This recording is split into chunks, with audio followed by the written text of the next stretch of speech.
Viral dua pria berpenampilan wanita bertengkar di jalan, suara asli keluar bikin kaget.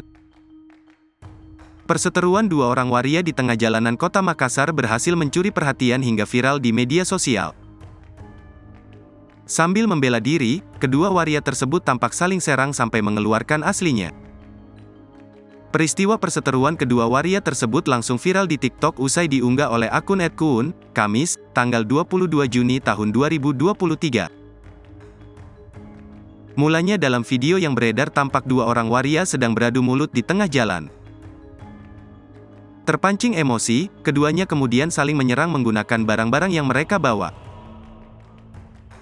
Khawatir berlangsung semakin anarkis, salah satu waria yang mengenakan pakaian hitam berlari menuju satpam yang berjaga di depan sebuah hotel.